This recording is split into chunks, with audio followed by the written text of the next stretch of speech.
श्री स्वामी समर्थ, जय जय स्वामी समर्थ। स्वामींचं नाव घेऊन मी या व्हिडिओला सुरुवात करते। हिंदू धर्मात गणपतीला प्रथम पूजनीय देवताचा दर्जा आहे।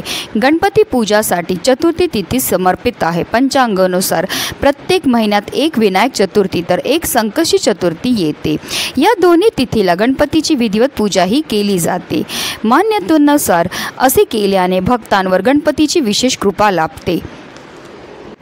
गणपतीला एकदंत, गजराज, विघ्नहर्ता अशा विविध नावाने पूजले जाते। नावाप्रमाणेच विघ्नहर्ता हे भक्तांचे दुःख दूर करतात। मान्यतानुसार संकष्टी चतुर्थीला विघ्नहर्ताची विधिवत पूजा आणि व्रत केल्याने सर्व प्रकारच्या दुःखांपासून मुक्ती मिळते आणि व्यक्तीची प्रत्येक इच्छासुद्धा पूर्ण होते। या दिवशी देशात काही भागात बहुला चतुर्थी साजरी केली जाते। बहुला नामक गायीचे दूध श्रीकृष्ण लहानपणी ग्रहण करायचे। गोमातेसह या दिवशी बछड्याचीही पूजा करण्याला शुभ मानलं गेलं आहे। हे व्रत केल्याने आपल्या मुलांचे कष्ट दूर होतात, दीर्घायुष्य प्राप्त होतं।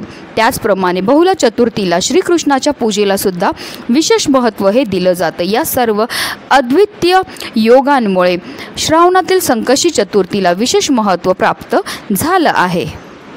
पंचांगानुसार श्रावण महिन्यातील संकष्टी चतुर्थी गुरुवारी म्हणजे 22 ऑगस्ट रोजी दुपारी 1:46 प्रारंभ होईल, तर दुसऱ्या दिवशी शुक्रवारी म्हणजे 23 ऑगस्ट रोजी सकाळी 10:38 समाप्त होईल आणि उदय तिथीनुसार 22 ऑगस्ट रोजी संकष्टी चतुर्थीचं व्रत हे केलं जाणार आहे। या दिवशी आपल्याला पूजा तर करायची, व्रत तर करायचं, पण त्याचबरोबर काही विशेष उपायसुद्धा करायचे आहेत। आणि म्हणूनच आपल्याला आज संध्याकाळी कापूरसोबत ही एक वस्तू जाळायची। ही वस्तू जाळल्यामुळे आपल्या घरामध्ये असणारी जेवढी पण नकारात्मकता, इडापिडा, वास्तुदोष, करणी बाधा, पितृदोष तर दूर होणारच आहे, पण आपलं 7 पिढ्यांचं दारिद्र्य नष्ट होऊन आपल्या संपूर्ण कुटुंबाची भरभरून अशी प्रगती होणार आहे। आपल्या आयुष्यामध्ये सुख, समृद्धी, ऐश्वर हे कायम टिकून राहणार आहे। अतिशय प्रभावी असा हा उपाय, ज्याबद्दल सविस्तर आणि महत्त्वाची माहिती मी तुम्हाला या व्हिडिओमध्ये देणार आहे। तर व्हिडिओ पूर्ण पहा आणि जर तुम्ही माझ्या चॅनलवर नवीन असेल तर चॅनलला सबस्क्राईब करा आणि शेजारी बेल आयकॉन सुद्धा प्रेस करा, जेणेकरून तुम्हाला माझ्या नवनवीन व्हिडिओचं नोटिफिकेशन हे मिळत राहील आणि तुम्ही एक पण व्हिडिओ मिस करणार नाही।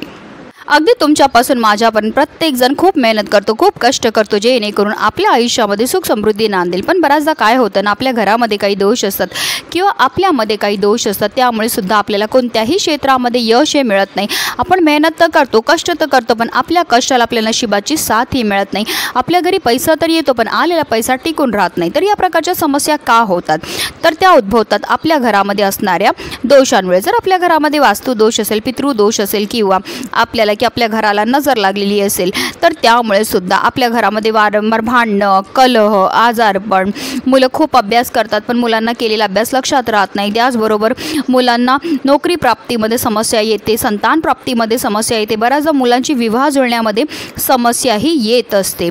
तर अशा विशेष तिथीला जेव्हा आपण असे काही विशेष उपाय करतो, तर त्यामुळे निश्चितच आपल्यामध्ये असणारे जेवढे पण दोष आहेत, संकट आहेत, विघ्न ती दूर होण्यामध्ये मदत ही मिळत असते। आता हा उपाय आपल्याला कधी करायचा, तर हा उपाय आपल्याला आज संध्याकाळी 6 वाजल्यापासून 7:30ची जी वेळ असते ती माता लक्ष्मीची आगमनाची वेळ असते आणि त्या वेळेमध्ये जर आपण काही विशेष उपाय केले तर त्यामुळे माता लक्ष्मी ही प्रसन्न होते आणि आपल्या घरामध्ये तिचं अखंड आगमन हे होत असतं। पण आता काही कारणास्तव तुम्हाला या वेळेमध्ये शक्य झालं नाही, तर तुम्ही अगदी रात्री 12 वाजेपर्यंत सुद्धा हा उपाय जो आहे तो करू शकता।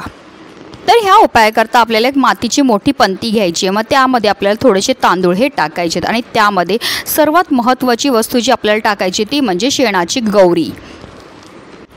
गाईच्या शेणामध्ये साक्षात माता लक्ष्मी निवास करते आणि जेव्हा आपण आपल्या घरामध्ये अशा विशेष तिथीला गाईची गौरी जाळतो, तर त्यामुळे आपल्या घरामध्ये असणारी जी अलक्ष्मी ती घरातनं काढता पाय करून निघून जाते आणि आपल्या घरामध्ये अखंड माता लक्ष्मीचा वास हा होत असतो। आता तुम्ही गावखेड्यामध्ये राहत असतील तर तुम्हाला ही शेणाची गौरी जी आहे ती सहज भेटेल, पण आता तुम्ही तिथे राहत नाही, मग कुठे भेटेल, तर जिथे पूजेचं साहित्य मिळतं तिथे सहज तुम्हाला अगदी छोट्या छोट्या ज्या शेणाच्या गौरी आहेत त्या भेटून जातील। त्याचबरोबर त्या शेणाच्या गौरीवर आपल्याला 5 भीमसेनी कापूरच्या वड्या ठेवायच्यात। मी नेहमी सांगते की भीमसेनी कापूरच उपायांमध्ये वापरत चला, कारण तो नैसर्गिकरित्या बनलेला असून त्याच्यामध्ये जे तत्व असतात ते आपल्यामध्ये आणि आपल्या घरामध्ये असणारी जेवढी पण नकारात्मकता, इडापिडा आहे, वास्तुदोष आहे, पितृदोष आहे, ग्रहदोष आहे, तो दूर करण्याकरता अतिशय प्रभावी मानला जातो। त्याचबरोबर 2 लवंगासुद्धा आपल्याला त्या कापूरवर ठेवायच्या. ज्याप्रमाणे लवंग आपल्या जीवनाची चव वाढवतात, त्याचप्रमाणे आपल्या आयुष्यामध्ये असणारी जी नकारात्मकता आहे, दोष आहेत, इडा पीडा आहे, ती दूर करण्याकरता सुद्धा ह्या अतिशय प्रभावी मानल्या जातात. तसेच लवंग ह्या माता लक्ष्मीला सुद्धा अतिशय प्रिय आहेत आणि ज्या वस्तू माता लक्ष्मीला प्रिय आहेत त्यापासून जर आपण काही उपाय केली तर त्यामुळे माता लक्ष्मी ही आपल्यावर प्रसन्न होत असते.